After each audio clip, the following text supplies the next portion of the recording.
اعوذ باللہ من الشیطان الرجیم بسم اللہ الرحمن الرحیم۔ قل، اے میرے پیارے محبوب آپ فرما دیں، ما کنت بدعا من الرسل، میں کوئی نیا رسول نہیں ہوں۔ بدعاً نئی چیز کو کہتے ہیں، جیسے بدیع السماوات بھی اللہ تعالیٰ نے قرآن میں استعمال کیا، اسی سے لفظ بدعت بھی ہے، جو چیز دین میں نہ ہو وہ لے کے آنا۔ تو بدعاً کا مطلب یہاں پہ نیا، انوکھا۔ چونکہ مشرکین جو تھے نبی کریم صلی اللہ علیہ وسلم کی نبوت کا انکار کر رہے تھے، تو اللہ تعالیٰ نے ان کا جواب دیا کہ یہ رسول کوئی پہلی دفعہ نہیں آیا، اس سے پہلے بھی رسول اس کائنات کے اندر آ چکے ہیں۔ قل، اے محبوب فرما دیں، ما کنت بدعا من الرسل، رسولوں میں سے میں کوئی نیا رسول نہیں ہوں۔ ایک تو اس بات کا جواب ہو گیا۔ دوسرا، نبی کریم صلی اللہ علیہ وسلم نے اپنے بارے میں ایک جملہ اللہ تعالیٰ کے حکم سے مشرکین کے سامنے پیش کیا، وما ادری ما یفعل بی، میں نہیں جانتا کہ میرے ساتھ کیا کیا جائے گا، ولا بکم، اور تمہارے ساتھ کیا کیا جائے گا، یعنی میں نہیں جانتا۔ اب اس آیت کے بارے میں، اس آیت کے اس حصہ کے بارے میں مفسرین کے مختلف قسم کے اقوال ہیں۔ ایک قول یہ ہے کہ یہ خاص حالت میں حضور علیہ الصلوۃ والسلام نے مشرکین سے یہ بات کی، جھنجھوڑنے کے لیے، اور یہ بات بتانے کے لیے بھی اللہ قادر مطلق ہے، اللہ بے نیاز ہے۔ سب سے پہلے اپنی ذات کو بطور حوالہ پیش کیا کہ میں بھی نہیں جانتا کہ میرے ساتھ کیا کیا جائے گا، اور حضور علیہ الصلوۃ والسلام اپنی طبیعت پر اکثر اوقات ایسی کیفیت کو وارد فرمایا کرتے تھے، جیسا کہ حضور علیہ الصلوۃ والسلام ایک دن میں 70 دفعہ سے زیادہ اللہ کی بارگاہ میں توبہ اور استغفار کرتے تھے۔ پھر حضور علیہ الصلوۃ والسلام یہ جملہ بھی کئی دفعہ ارشاد فرمایا کرتے کہ میں بھی تمہاری طرح ایک بندہ ہی تو ہوں۔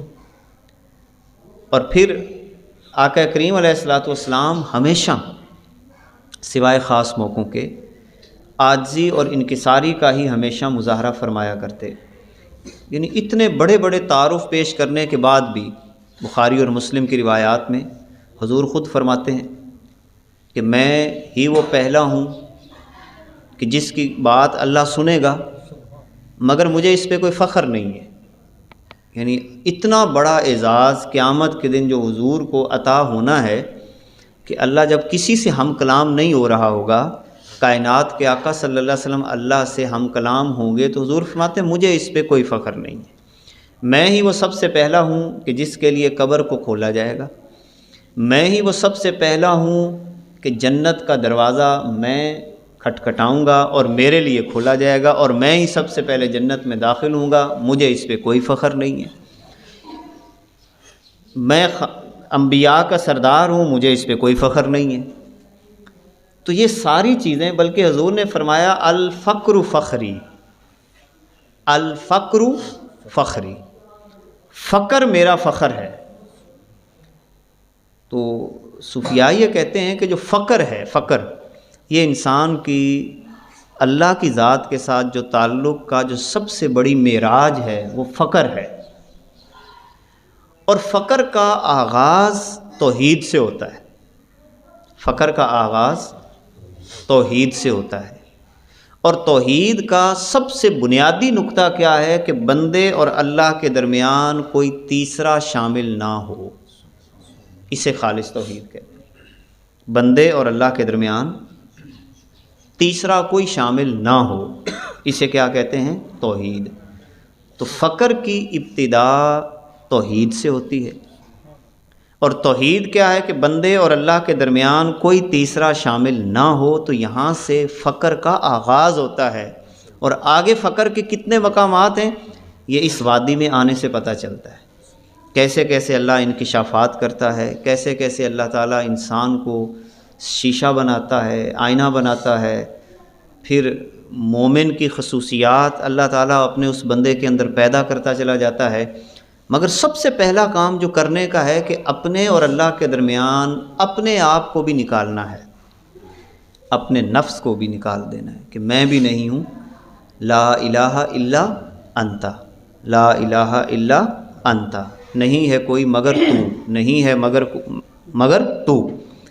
تو اب اس حوالے سے یہ عاجزی کی کیفیت، یعنی مجھے بھی نہیں پتا کہ میرے ساتھ کیا ہوگا، یہ حضور علیہ الصلوۃ والسلام اپنے بارے میں یہ جملہ ارشاد فرما رہے ہیں کہ مجھے بھی نہیں پتا کہ میرے بارے میں کیا ہوگا۔ یعنی کتنا بڑا جملہ، اگر اس کے جتنا غور کر لیا جائے اتنا تھوڑا ہے۔ پھر کائنات کے آقا صلی اللہ علیہ وسلم عبادت بھی کرتے ہیں، ریاضت بھی کرتے ہیں، پاؤں سوج جاتے ہیں۔ اماں جان عائشہ صدیقہ رضی اللہ تعالی عنہا عرض کرتی ہیں، حضور آپ تو بخشے بخشائے ہیں، تو آپ کیوں پاؤں سجا لیتے ہیں؟ تو وہاں پر بھی حضور علیہ الصلوۃ والسلام نے جو جملہ ارشاد فرمایا کہ کیا میں اللہ تعالیٰ کا شکر گزار بندہ نہ بنوں، تو اپنا تعارف ابدیت میں رکھا ہے۔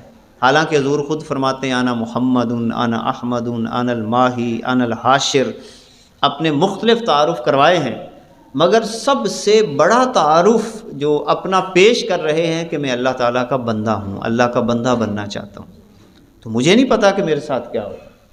اچھا، اس موقع پہ بعض لوگ عاجزی سے ناجائز فائدہ بھی اٹھاتے ہیں، یہ بھی ایک انداز ہے۔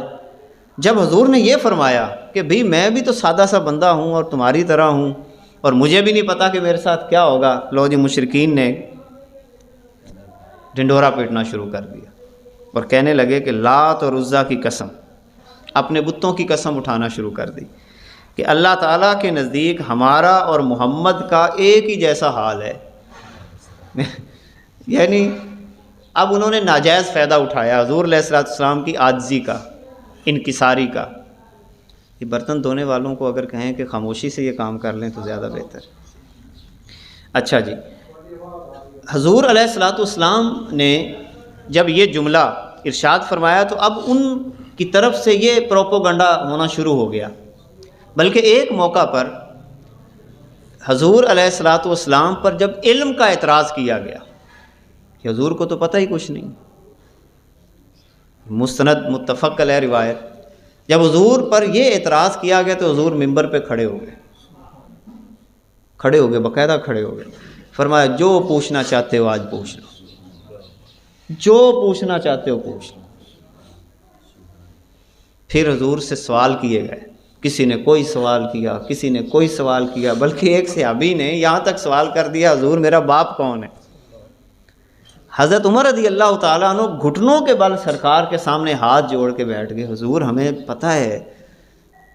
یعنی حضور علیہ الصلوۃ والسلام کے جب علم پر اعتراض کیا گیا تو بلکہ ایک موقع پہ حضور کے بارے میں آتا ہے کہ آپ ممبر پہ کھڑے ہوئے، ظہر ہو گئی، ظہر کے بعد پھر کھڑے ہو گئے، پھر عصر ہو گئی، عصر کے بعد پھر کھڑے ہو گئے، اور صحابہ کہتے ہیں حضور نے ہمیں اگلے پچھلے سارے حالات بتا دیے۔ اس کا مطلب یہ ہے کہ اگر کوئی بندہ عاجزی کا اظہار کرے تو اس کا یہ مطلب نہیں ہوتا کہ اس کی کمزوری ہے، وہ اصل میں اپنے آپ کو ابدیت کے دائرے میں رکھنا چاہتا ہے۔ اللہ تعالیٰ کا بطور بندہ جو ایک عاجزی اور انکساری کی کیفیت ہے وہ اس میں رکھنا چاہتا ہے۔ اس کا یہ مطلب ہرگز نہیں ہوتا کہ اس کے پاس کوئی قوت نہیں ہے، کوئی طاقت نہیں ہے، کوئی ہمت نہیں ہے۔ جو شخصیت چاند کے 2 ٹکڑے کر سکتی ہے، مشرکین کے ساتھ نمٹ نہیں سکتی تھی۔ اگر چاند کو یوں اشارہ کر کے ٹوٹے کر سکتے ہیں تو کیا انسان کو ایسے اشارہ کر کے ٹکڑے نہیں کر سکتے تھے؟ کیا ڈوبے ہوئے سورج کو واپس لانے والی شخصیت وہ کیا کچھ نہیں کر سکتی تھی؟ انگلیوں سے پانی کے چشمے جاری کرنے والی شخصیت کیا کچھ نہیں کر سکتی تھی؟ مگر حضور علیہ الصلوۃ والسلام نے وہ قانون اور ضابطہ اختیار کیا جو اللہ تعالیٰ کی منشا تھی کہ کائنات کا نظام اسی طرح چلتا ہے، حق اور باطل کی جنگ اسی طرح چلتی ہے، لہٰذا عاجزی اور انکساری کا وہ انداز جو حضور نے اختیار کیا، اور یہ اللہ تعالیٰ کو پسند بھی تھا۔ اچھا آگے، ان اتبع الا ما یوحی الی وما انا الا نذیر مبین، میں تو صرف اس کی پیروی کروں گا جو مجھ پر وحی آتی ہے۔ اس سے بھی دو ٹوک پیغام اللہ کے نبی صلی اللہ علیہ وسلم نے مشرکین کو دے دیا کہ یہ مت سمجھنا کہ میں تمہاری بات کو مان لوں گا، یا تمہارے کسی ضابطے کو تسلیم کر لوں گا، یا تمہارے باطل نظام کے سامنے اپنے سر کو جھکا دوں گا، یہ مت سمجھنا۔ ہاں ٹھیک ہے، جو تم مجھ پہ زیادتی کرو گے، ظلم کرو گے، وہ میں معاف کر سکتا ہوں، وہ اللہ تعالیٰ نے مجھے اختیار میں دیا ہے، وہ میں کر سکتا ہوں، لیکن یہ تم کہو کہ تمہارے نظام کے سامنے میں گھٹنے ٹیک دوں، یا تمہارے باطل اور فرسودہ نظام کو قبول کر لوں، یا اس کی اتباع کروں، یہ نہیں ہو سکتا۔ ان اتبع الا ما یوحی الی، میں تو صرف اس کی پیروی کروں گا جو مجھ پر وحی کی جاتی ہے۔ وما انا الا نذیر مبین، میں تو ایک کھلا ڈر سنانے والا ہوں جو تمہیں سناؤں گا۔ یعنی اب ایسا بھی نہیں ہو سکتا کہ تم یہ کہو کہ ڈر سنانا چھوڑ دو، یہ بھی نہیں ہو سکتا۔ اگر تو تمہارے مزاج کے مطابق دین بیان کرنا ہے تو پھر میرا اس کائنات میں آنے کا فائدہ کیا؟ میں تو وہی سناؤں گا جو اللہ تعالیٰ نے مجھے عطا کیا ہے، نذیر مبین۔ اچھا پھر اس کے بعد فرمایا قل، اے میرے محبوب آپ فرما دیجئے، ارائیتم، کہ کیا تم نے دیکھا، ان کان من عند اللہ، اگر وہ قرآن اللہ کے پاس سے ہو، وکفرتم بہ، اور تم نے اس کا کیا کیا، انکار کیا، پھر کیا ہوا، انکار کر دیا تم نے، وشاہد شاہد من بنی اسرائیل علی مثلہ، اور بنی اسرائیل کا ایک گواہ اس پر گواہی دے چکا ہے، بنی اسرائیل کا ایک گواہ اس پر گواہی دے چکا ہے، فآمن، وہ تو ایمان لے آیا، واستکبرتم، مگر تم اپنی اکڑ میں رہے، اپنے آپ کو بڑا سمجھا اور تم نے انکار کر دیا، تکبر کیا۔ اب اس شخص سے مراد کون سا شخص ہے؟ اس سے مراد ہیں حضرت عبداللہ بن سلام رضی اللہ تعالی عنہ۔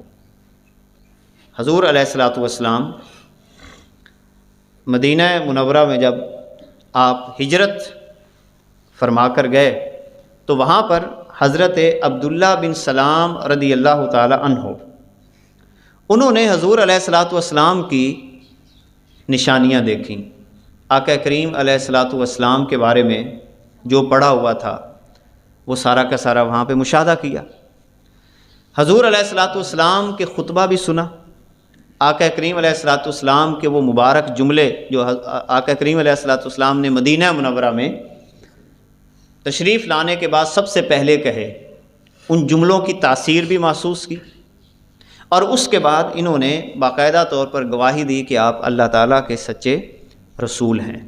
ان کے بارے میں جو ایک مشہور واقعہ ہے جو آیت کا شان نزول بھی ہے، یا ایھا الذین آمنوا ادخلوا فی السلم کافہ، چونکہ یہودی تھے پہلے اور یہودیوں کے عالم تھے، عام شخص بھی نہیں تھے،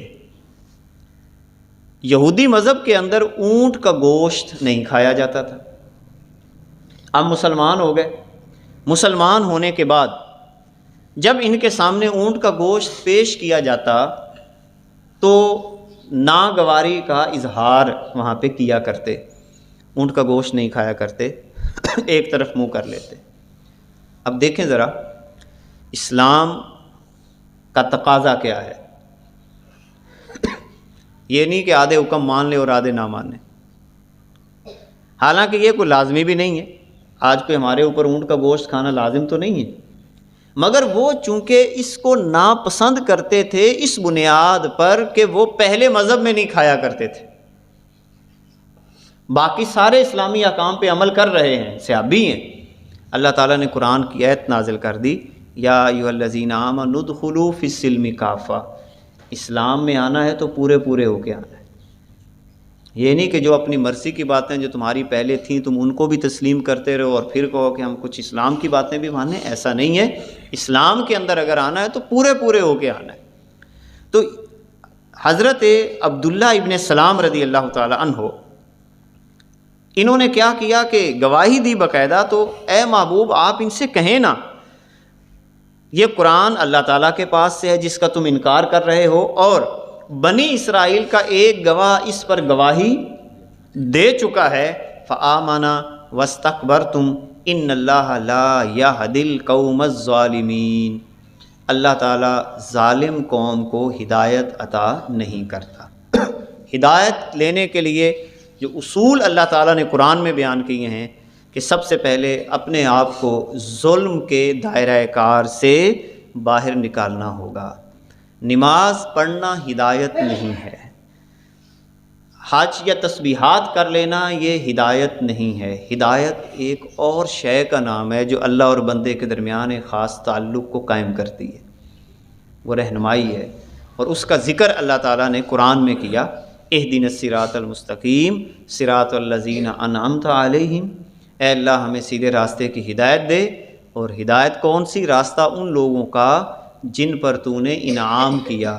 انبیاء کا راستہ، شہداء کا راستہ، صالحین کا راستہ، تیرے نیک بندے جو ہیں ان کا راستہ. اس راستے پہ تو ہمیں چلا. جیسے وہ انداز اختیار کرتے رہے ہمیں بھی ویسا انداز زندگی عطا فرما. وقال الذین کفروا للذین آمنوا. اب ایک اور اعتراض کافروں نے ایمان والوں پہ کیا. وہ اعتراض کیا تھا؟ چونکہ ظاہری طور پر مسلمان غریب لوگ تھے. مسلمان کیا تھے؟ غریب لوگ. اور نبی کریم صلی اللہ علیہ وبارک وسلم پر جو اولین ایمان لانے والے ساتھی ہیں وہ سب سے زیادہ ہی غریب تھے، تقریباً عمومی طور پر غریب تھے. اب انہوں نے بطور طنز ایک اور جملہ بولا. کافروں نے ایمان والوں کو کہا لو کان خیرن، اگر دین جس دین کی تم بات کرتے ہو اگر اس میں کوئی بھلائی ہوتی، ما سبقونا الیہ، تو یہ ہم سے آگے اس تک نہ پہنچ جاتے. مطلب کیا ہے کہ یہ غریب لوگ ہیں تو ان کے پاس تو کچھ بھی نہیں ہے. تو انہوں نے اعتراض یہ کیا کہ یہ غریب لوگ ہیں، لہٰذا اگر دین کے اندر کوئی بھلائی ہوتی، دین محمدی کے اندر کوئی خیر خواہی ہوتی، کوئی بھلائی ہوتی، تو پھر تو یہ ہم سے آگے نکل جاتے. تو امیر تو ہم ہیں، لہٰذا جو نظام ہمارے پاس ہے بس وہ ٹھیک ہے، ان غریبوں کا کوئی نظام ٹھیک نہیں ہے. اب یہ اعتراض ایمان والوں پر کیا گیا. آج بھی یہی صورتحال ہے. آج بھی جو شخص سمجھتا ہے کہ میرے پاس پیسہ زیادہ ہے، جائیداد زیادہ ہے، وہ سمجھتا ہے بس جو میرا نظام ہے بس وہ ٹھیک ہے. یہ تو دین والے بڑے غریب غربا لوگ ہوتے ہیں. تو اس لیے اللہ تعالیٰ نے اس بات کی بھی نشاندہی یہاں پہ کر دی کہ دیندار لوگوں کا جس بنیاد پر مذاق اڑایا جاتا ہے اور ان کو غربت کا طعنہ دیا جاتا ہے. وَإِذْ لَمْ يَهْتَدُوا بِهِ، اور جب انہیں اس کی ہدایت نہ ہوئی، نہ سمجھے، سمجھ ہی نہ آئی، فَسَيَقُولُونَ، تو اب یہ کہیں گے اور کوئی بات نہیں کریں گے. اب کیا کریں گے؟ هَذَا إِفْكٌ قدیم، یہ تو بڑا پرانا بہتان ہے، یہ تو بڑا پرانا بہتان ہے. یعنی اناد سے قرآن مقدس کی طرف نسبت کرتے ہوئے یہ بات کہیں گے کہ دیکھو یہ پہلے بھی ایسی باتیں ہوتی رہی ہیں، اب بھی ایسی باتیں ہو رہی ہیں، پہلے بھی گھڑی جاتی رہی ہیں، اب بھی گھڑی جاتی رہی. تو یہ حق اور باطل کی جنگ ہمیشہ سے ہے. آپ اور میں نے صرف اپنا فریضہ سر انجام دینا ہے کہ حق کی آواز، حق کی گفتگو جہاں کہیں آپ کو اللہ تعالیٰ توفیق دے آپ کرتے چلے جائیں. تو یہ تو شروع سے یہ پروپوگنڈا ہے، اسلام کے خلاف پروپوگنڈا ہے، دیندار لوگوں کے خلاف پروپوگنڈا ہمیشہ سے چلتا آ رہا ہے. لہٰذا صبر کا جو بنیادی ایک تصور یہ بھی پیش کیا جاتا ہے کہ مشکلات کے باوجود اللہ تعالیٰ کی ذات کے ساتھ وفاداری نہ چھوڑنا، اس کو صبر کہا جاتا ہے. مشکلات اور تکلیفوں کے باوجود اللہ تعالیٰ کی ذات کے ساتھ وفاداری نہ چھوڑنا، اسے کیا کہتے ہیں؟ صبر کہا جاتا ہے۔ اور جو بندہ اس منزل کو کراس کرتا ہے اس کے بارے میں حکم ہے، اے میرے پیارے محبوب، صبر کرنے والوں کو خوشخبری سنا دیں، اور صبر کرنے والوں کو اللہ تعالیٰ قیامت کے دن دوہرا دوہرا اجر عطا فرمائے گا۔ اللہ تعالیٰ عمل کی توفیق عطا فرمائے۔ وآخر دعوانا ان الحمد للہ رب العالمین۔